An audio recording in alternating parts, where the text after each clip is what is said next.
In a so-called free state, officials and stakeholders concoct solutions to problems often created by other bureaucrats and with little regard for infringements on the people. These stories are born at the apex of freedom and entrepreneurship. We foolishly advocate for the taxpayer. Brian's Beat presents Freedom Fools. Hour 2 of Freedom Fools on a drippy Saturday. Puddles all over the place. Cool temperatures. Not as cold as it was yesterday, that's for sure. All right, let's take a look at what's going on. And if you'd like to join us, 508-996-0500.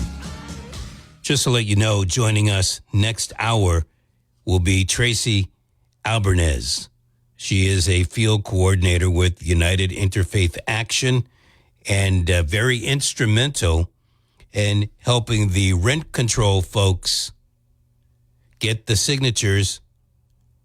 So if necessary, and I do say it like that, if necessary, there will be a vote by the people on returning rent control or not to return rent control to the Commonwealth. We'll talk to Tracy about that after our next news update.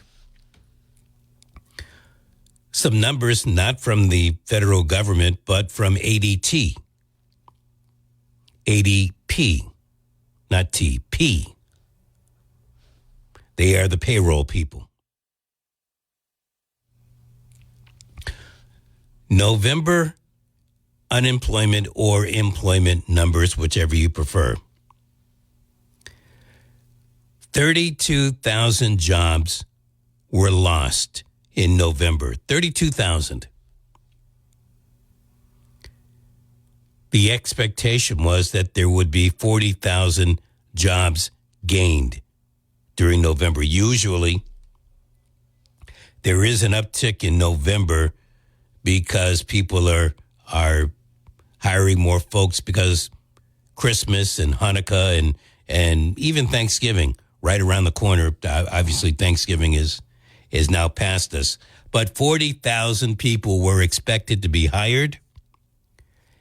Large businesses, they hired 31,000. Medium-sized businesses up to, let's say, 500, they hired 51,000. But small businesses, the businesses that hire 1 to 49 people, and that's a lot of folk. They lost 120,000 jobs 1 month during November. And so all of that adds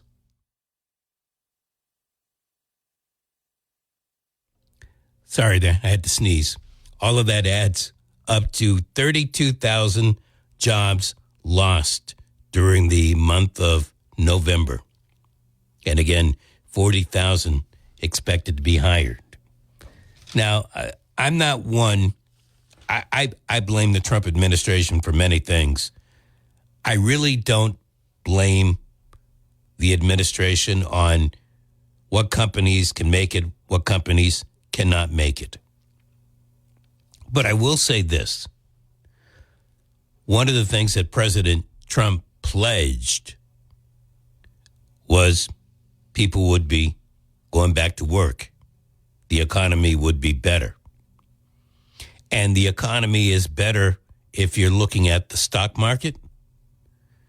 But if you're looking at the supermarket, not quite doing well.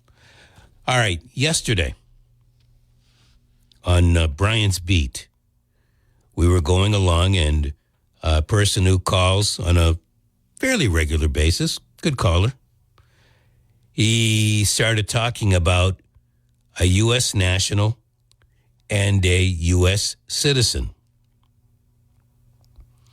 And he asked me to do some work, talk to a lawyer, et cetera, et cetera. Well, let me tell you, trying to get a lawyer at 6:45 at night for a talk show is pretty difficult.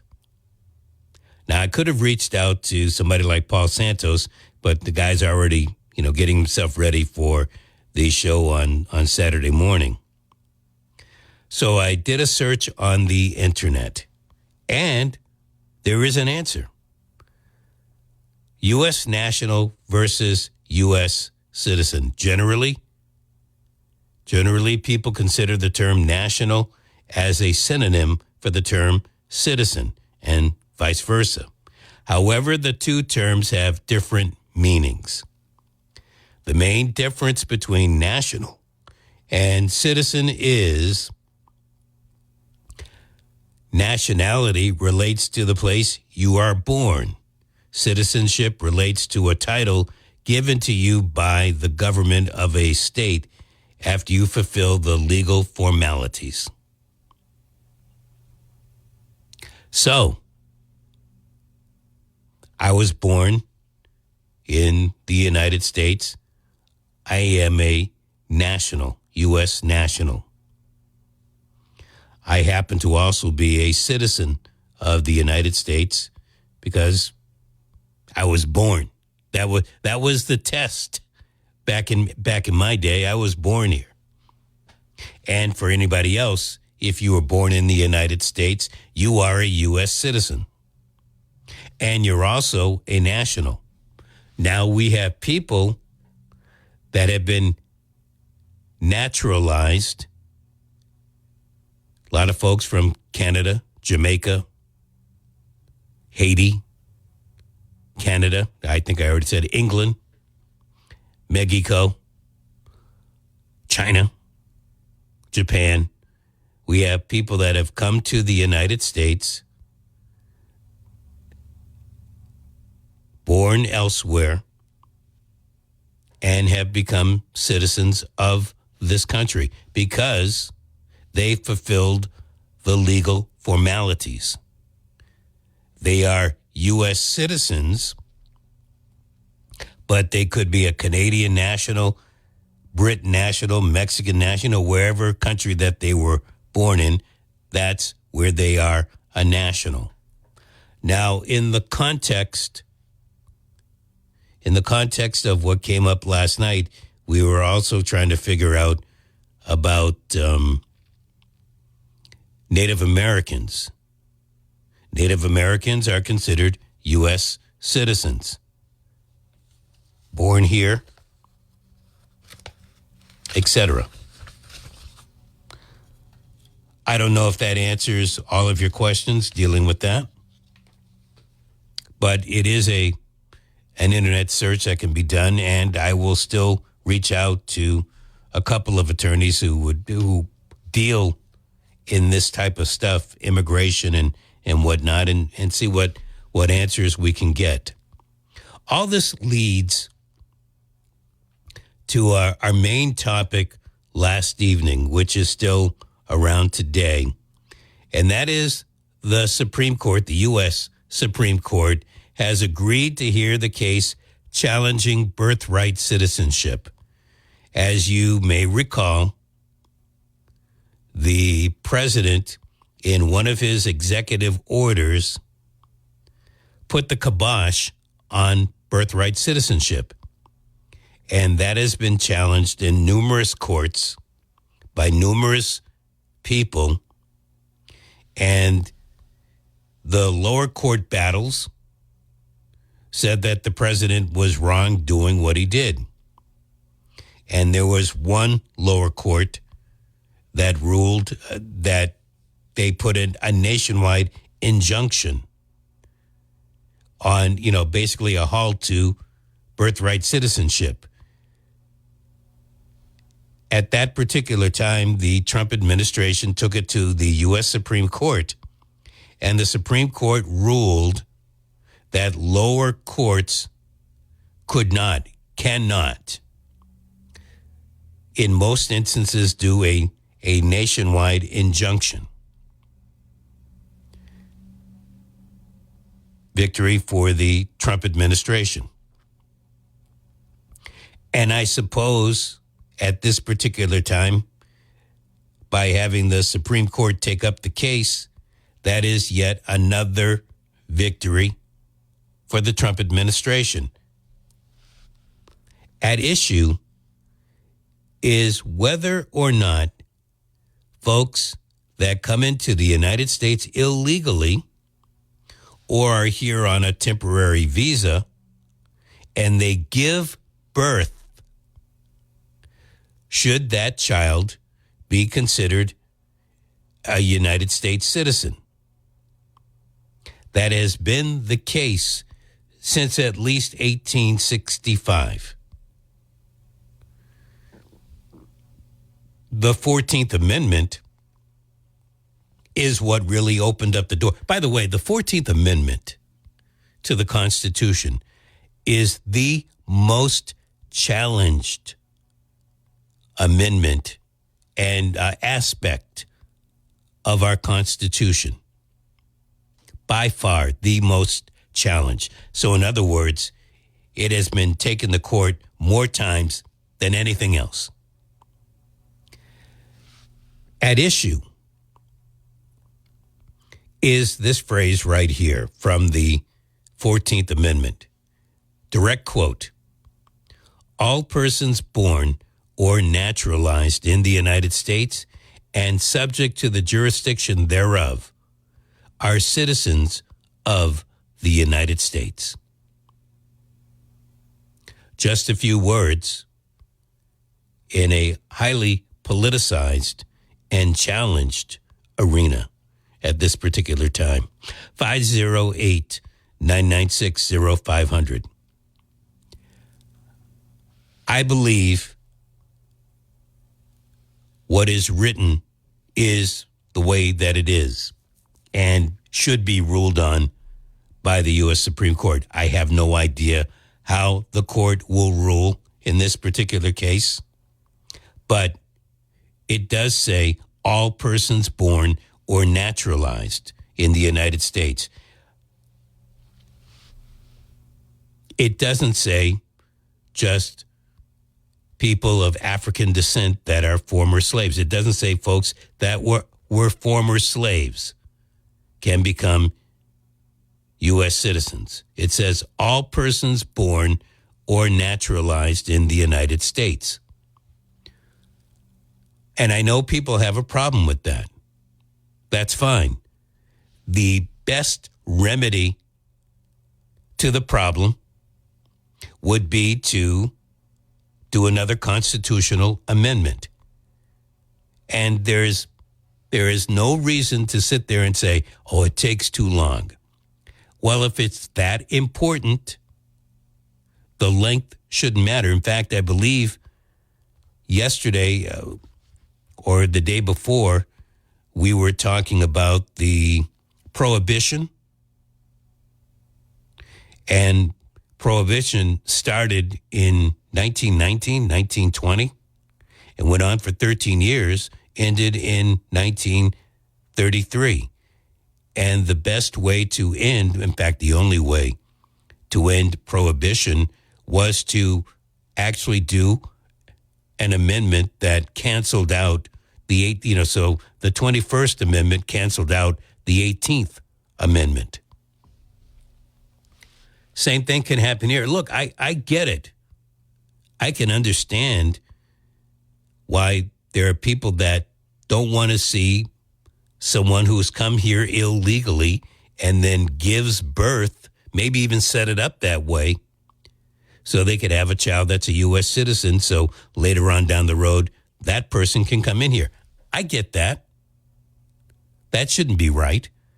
But the language is the language. And the President of the United States does not have the right to change that language. If anything, and I'm walking on glass when I say this.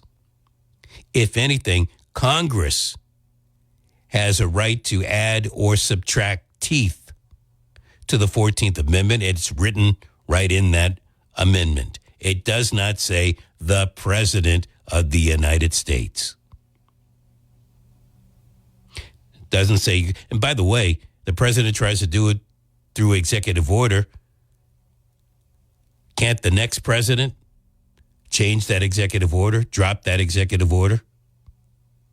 So if you really want the change, the best way would be to try to do a constitutional amendment. And what I would do if I were doing the constitutional amendment, I would say born to illegal immigrants, if both parents were illegal immigrants, it doesn't work. Now, here's the thing. Because we do have people that come to the United States illegally, and then they seek asylum, and they are granted asylum. At that particular time, they're no longer illegal immigrants. Now that person qualifies to have a child born here that is a U.S. citizen.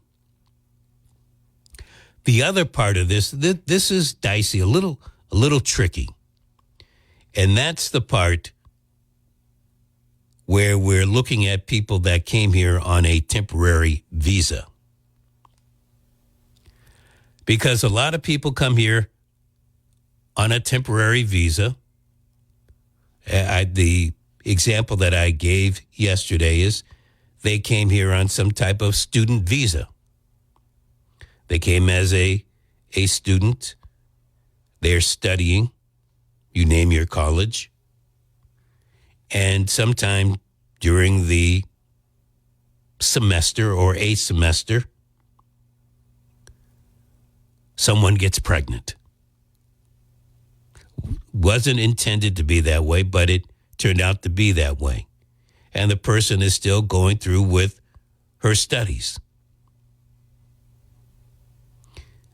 If she, and who knows who the other person is, if they decide that they would like to have their child be a U.S. citizen, and that person who's on the temporary visa is not intending on leaving in the very near future, I can see that there's some gray area there. And I think that's one of those instances where the courts are going to have to make some type of decision. Instead of a blanket decision by you-know-who, basically saying that if you're here on a temporary visa, your child, if a child is born here, cannot be a U.S. citizen.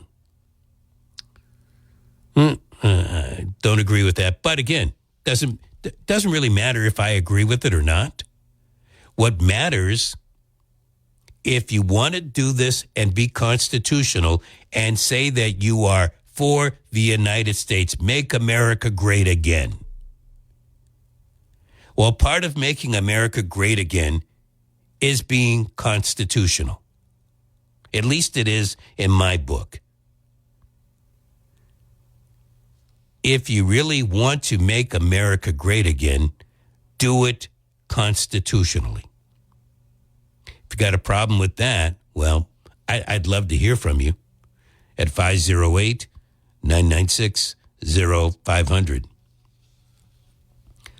I'm not sure how the Supreme Court will end up ruling in this particular case. I would hope that language means something. It certainly did with the Massachusetts Supreme Judicial Court about 20 years ago when they ruled about same-sex marriage, because the language said between two people as opposed to one man and one woman. And I know that there were many people that were upset about that, but there is a distinction between two people and one man and one woman. Now, they may have been thinking two people as in, two human beings as opposed to one human and one animal. But the language is the language. And the court should be, that's what the court should do. They should look at the language. They're going to be bombarded with opinions from both sides of the of the issue. But the language says it all. All persons born or naturalized in the United States and subject to the jurisdiction thereof are citizens of the United States. And we've got a president who just doesn't think that that should happen. And we have a U.S. senator who probably agrees with the president in this particular case. And I have no idea how the president is feeling about the bill put forward by Senator Bernie Moreno of Ohio. It's called Exclusive Citizenship Act of 2025. It would require all people in the United States with dual citizenship, read that as citizenship of the United States and citizenship of any other country or countries, to renounce one of their citizenships within a year or automatically lose their United States citizenship. This guy is one whack job. Can you believe that? So I'm sorry, Senator Moreno. I'm not sure that I want to renounce one or the other citizenship. I'm debating it, and I didn't do it in a year's time. And what you're saying is that I'm going to lose my United States citizenship if I don't make a decision within 1 year? I'm sorry, Senator, but you don't have a right to come up with that well, I guess you do. Here's the problem. We allow these Congress people to come up with legislation that isn't constitutional. Okay, it's already etched. It's already etched that if you are a U.S. citizen, naturalized or born here, that citizenship can't be taken away. And yet some guy named Bernie Moreno, by the way, this guy Bernie Moreno, in case you don't know, Bernie Moreno came to the United States, I believe from Colombia or Peru, one of those countries, when he was 5 years old. And he was so elated, so happy when he became 18, he became a U.S. citizen. He doesn't have any other citizenship. He is just a U.S. citizen. That was his choice. It was his choice to become a U.S. citizen, and it was his choice to, I guess, drop his Colombian or Peruvian citizenship. His choice. But he doesn't want you to have that choice anymore. My guess is there are plenty of people in our backyard that have dual citizenship. He's worried that it's in the national interest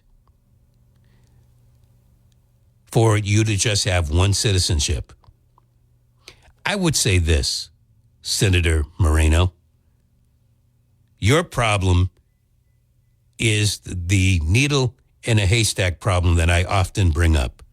You're worried about the 1 or 2 or 5 or 10 or 3 dozen people that have dual citizenship that could break the law, that could harm our national interest here. And you want to take that privilege of dual citizenship away from the millions of people that have both. I'm sorry, the numbers just don't work out. 508-996-0500. Hello. Hey, Brian, how you doing? I am. How are you? Hanging in there, surviving, trying to pay off my gas bill. Not your driving gas bill, right? These are all problems that politicians are creating, Yeah, I would agree with you on that. What about this bogus civil rights lawsuit being peddled by the 21 governors to try to stop the American people and the taxpayer from knowing where all the SNAP benefits are going to, including Connecticut, Rhode Island, Massachusetts, Vermont, Maine, not to mention New York, New Jersey, and Pennsylvania, because the 21 blue states, 29 red states. And the bogus argument for the civil rights lawsuit is that this is personal, detailed, sensitive information and data that the federal government shouldn't have, like address, social security number, and immigration status. That's right. If you're an American, you have to, if you want to apply for SNAP, you have to give your address, your social security number, and if you're a citizen, if you have a green card, and you have to provide multiple sources to verify your address, whether it's a utility bill or, you have to provide your income, your W-2 and all of that. And what they're basically saying, the Democrat governors, is, wait a minute, you don't have the right to know that. You don't have the right, but Americans have to turn over this stuff. Hold on. I think what the leaders of these states and the attorneys generals are saying is that you don't have a right to know about the immigration status because the government automatically knows that other stuff. It's already in the paperwork that came out. Well, it's under the new FDA requirement put up by Brooke Rollins, and they're basically that these 21 governors are giving the middle finger and saying, no, we're not going to turn that over. And SNAP is funded by the federal government. The taxpayer has a right to know. And this is the crap that they're pulling. They're using taxpayer dollars in this bogus lawsuit that should be thrown out of court by these federal Supreme Court judges. But because they're Democrats, this is going to drag out in the courts. And Governor Dan McKee was interviewed recently by Tom Quinlan, and he asked him, what do you feel about the SNAP benefits? Aren't you in favor of cracking down on waste, fraud, and abuse? His answer was, McKee, well, it's in the courts, and we haven't got the answers from the Supreme Court yet on all of this stuff. Well, as I've stated before, the federal government should not be in the SNAP business in the first place, and they have a right, if the states aren't complying with what they want, to withdraw that money. The states don't have to comply with the federal government, and if the states want to keep SNAP going, then they're going to probably have to come up with their own plan, and that's what I would suggest. Not that I want to pay for it. I'm just saying that the federal government, look, the Trump administration is right to not fork over that money if they don't want, but the state is also right in not wanting to give out that information. Well, this is to crack down on all the waste, fraud, and abuse. Oh, that's what they always say, but they never crack down on the waste, fraud, or abuse. Brooke Rollins recently said, she's a secretary of the USDA, during the shutdown, the 6 weeks that we were shut down because of, the Democrats 15 times voted no to reopen the government because they want to give benefits, Medicaid benefits over to illegal aliens at the price tag of $1.5 trillion. But she said under the 6 weeks, 164,000 cases of fraud, SNAP fraud, from people who have been deceased for many, many years. And then we know about Elon Musk and Doge, and he said hundreds of billions of dollars in social programs like welfare, SNAP, Medicaid, are fraud. So the Democrats don't want the American people to know that we're being ripped off, right? So they want to keep this whole thing going because that's their voter base. So you got Maura Healey, and then when the money doesn't come in, oh, evil Trump, look what he's doing to you. Yeah. He wants you to stop when she doesn't want to comply with federal law. Well, first of all, there is a federal law dealing with immigration status already. So you've got colliding laws. If no, I heard you jibber jabbered about it. Here's the thing. Here's the thing. If the states, our state, I'm just going to say Massachusetts, if they want to keep SNAP going and they don't want to comply with what the federal government is asking for, which is their prerogative, then the federal government has a right not to give that money, and then the Commonwealth would have to come up with a plan if they want to try to keep SNAP going, just like we have our own little Romney healthcare going on here. And I think that's what's going to happen, and that should be the way that it goes. So the federal government is going to freeze the funds if they don't comply. And secondly, it was either Joe Biden or Barack Obama that said there's two Americas. Yes, there's the Americans that have to follow the letter of the law, and then you got illegal aliens who don't belong here, who are immune from the law, and they can do whatever they want to do. As a matter of fact, they have immunity and protection by the Democrats. But when you apply for SNAP, you have to tell them where you live, your Social Security number. If you're a citizen or if you have a green card, you have to provide multiple proofs of residency. But if you're an illegal alien, you can lie through your teeth, you can have fake documents, and you can get SNAP, even if you live in Somalia. Even if you live in Somalia? Yeah, that's a big scandal that's in Minnesota. Millions of dollars were going to Somalia, to people they're collecting welfare benefits in Somalia. Look into it. Big scandal. That's out of Minnesota. I hear about it. You know what? I'm going to wait to see when the dust settles and the Republicans and the Democrats are done fighting what really rolls out in the courtroom on that case. I have heard about it. So but once again, you've got the Democrats in our state and 21 or 20 other states fighting in one direction. You've got the Republicans fighting in the other, but everything is still going on the way that it was. Nothing's changed. Nothing's changed. If you look at nothing has changed. But listen, Brian, if you're in a football field and you're in the line of scrimmage, right? You got the Republicans on one side who are saying, "Hey, we need to know the status. If we're going to be giving it benefits, we want to make sure it's going out to the right people, veterans, working families, and the elderly, and not to illegal aliens who are here with fake names, bogus Social Security numbers, and many other bad actors who are trying to collect, who have been collecting SNAP and welfare benefits at the cost of the taxpayer. And according to Elon Musk, it's in the hundreds of billions of dollars a year of fraud, waste, and abuse. Yeah, I don't care what Elon Musk is saying. All right, well, I know that. What I want are real, accurate numbers, not him spouting off what he thinks are the numbers. I want the real numbers. And as I said before, here's the problem. Here's the problem. You've got this food stamp program. May have changed names a decade or 2 decades ago, but it's a food stamp program that never should have existed. And it's now grown to the point where, and I don't doubt it, that people that are here illegally are getting food stamps. In fact, we know that right here in the Commonwealth. We know it because we saw what Maura Healey did. But it's still going on. And so you got the Trump administration. They've come up with, I think it's reasonable. They want to know who these people are that are getting it in all the states.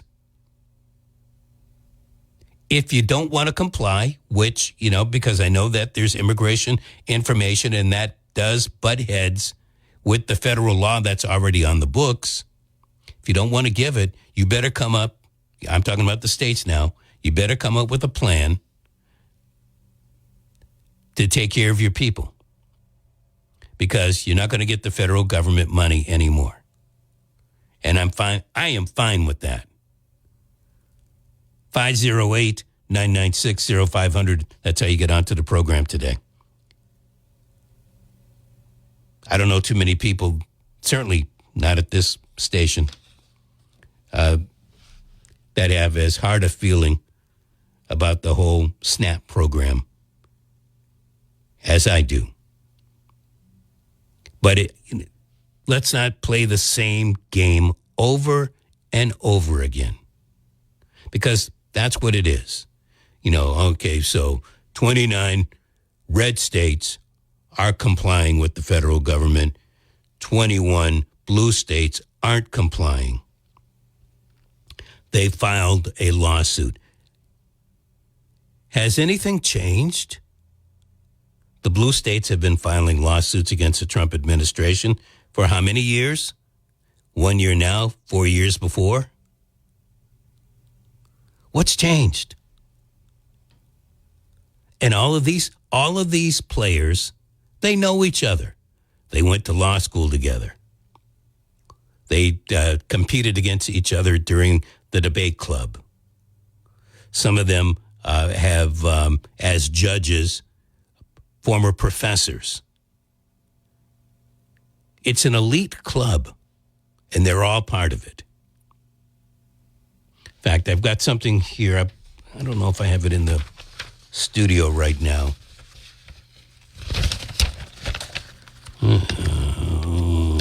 I'll tell you what. If I don't have it in here now, I'll bring it in during the break. I thought I brought it in here. I know you're around here somewhere. Where the heck are you?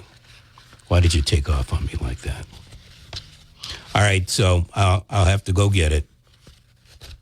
But it's something interesting dealing with pretty much what we're talking about right now.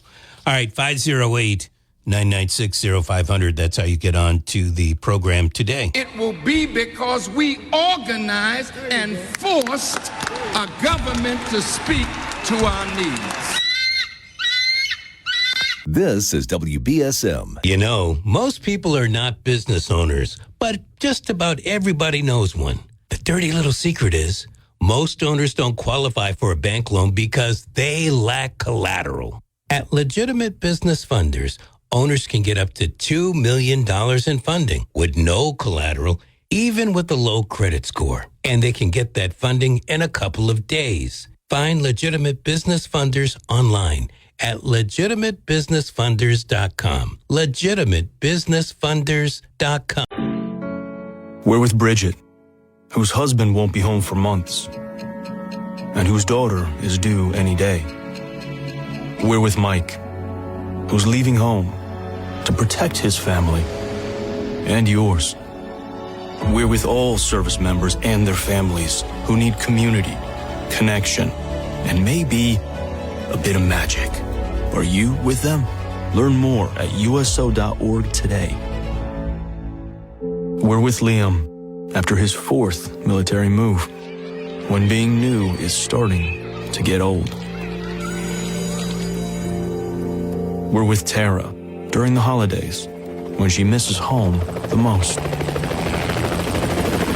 We're with all service members and their families who need connection, comfort, and a home away from home. Are you with them? Learn more at uso.org today. There's no better fool than the Freedom Fools. Now, back to Brian. I said a government's a way, way, way too big. Government's a way, way, way too big. You know that government's a way, way, way too big. So tell us what you gonna do to make it small.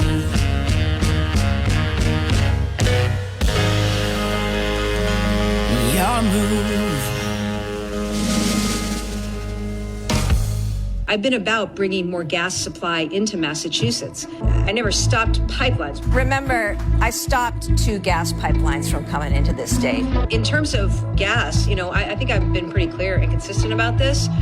I have advocated for the expansion. And also to oppose new gas infrastructure in this state. We absolutely need to do that.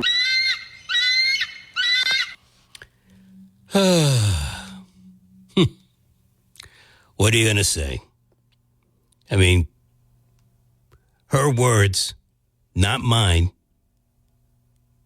not any of the other callers, her words, 2 different times, I'm sorry, bagged in Baghdad. Our own governor. I did this, I did that. 508-996-0500. I couldn't find that I will have it for Monday's show. I promise. All right, so just as we wrap up this hour, Exclusive Citizenship Act of 2025 would require that anybody that currently has dual citizenship, so in other words, you are a resident of the United States plus a resident, I'm going to just use Canada. Also Canada, you came down here or you went up, either way. If you have dual citizenship, and if this Exclusive Citizenship Act were to pass, I don't think it will, but if it were to pass and be signed by the president, and you have dual citizenship, you have basically 1 year to decide if you want to keep the U.S. citizenship or the citizenship from the other place or places, because there are people that have not just dual citizenship, but 3 or 4 different citizenships. I know it seems kind of weird. Who the hell would ever want that? People that do a lot of business travel, people that want to play it safe. And, you know, a passport, you can go visa-free into certain countries with certain passports, but other passports you can't. And so people have 2 or 3 citizenships, and there are places that you can get citizenship by investing a bit of money. So there are plenty of places where you can buy your citizenship and then come to the United States. My guess is, even in the United States, there's a way that you can buy your citizenship. If you want to be here, pay, I don't know, maybe $1 million, buy $1 million worth of property to get citizenship. Down in, I think it's Nevis. I think the price is probably $350,000 investment into that country, and you can get a Nevis or St. Kitts. You know, they're together, St. Kitts and Nevis citizenship. That people do that. It's a business.